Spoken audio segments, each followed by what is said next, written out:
మనకు తెలియకుండానే చర్మం పైన దద్దుర్లు రావడం, దురదలు రావడం, ఎలర్జీలు రావడం, వీటన్నిటికీ ప్రధాన కారణం రక్తశుద్ధి లేకపోవడము. మనం తినే ఆహారంలో తయారయ్యేటువంటి ఆరోగ్యకరమైన రక్తం ఉన్నంత వరకు మనం చలాకీగా సంతోషంగా ఉంటాం.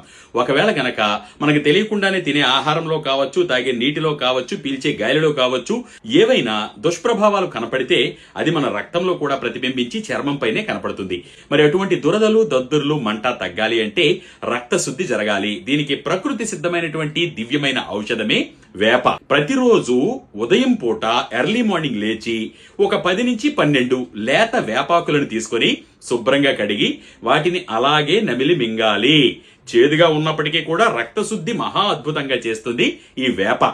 ఎంత దివ్యమైనటువంటి చిట్కా కదా. దీనిని గనక క్రమం తప్పకుండా చేస్తూ ఉంటే మీ రక్తశుద్ధి జరిగి చర్మ సంబంధిత వ్యాధులు, ముఖ్యంగా దురదలు, దద్దుర్లు, మంట లాంటి సమస్యల నుంచి బయటపడతారు. కొంతమంది సోరియాసిస్ తో కూడా బాధపడుతూ ఉంటారు. ఎటువంటి చర్మ వ్యాధి ఉన్నా, లేదా స్త్రీలలో కొంతమందికి బలహీనంగా ఉంటూ ఉంటారు, రక్తంలో హిమోగ్లోబిన్ తక్కువయ్యి రక్తశుద్ధి లేకపోవడాను. అటువంటి వారు కూడా ఈ చిట్కాని పాటించండి. అంతేకాకుండా పల్చటి మజ్జిగ కూడా మీరు ఎక్కువ తాగుతూ ఉండాలి. మరి ఈ చిట్కాని పాటించి రక్తహీనతతో, అలాగే దద్దుర్లు, దురదలు, మంటలతో బాధపడే మీ స్నేహితులకు, బంధువులకు, మిత్రులకు కూడా ఈ రీల్ని షేర్ చేయండి. నేను ప్రదీప్ వానపల్లి. సర్వే జన సుజనో భవంతు, సర్వే సుజన సుఖినో భవంతు.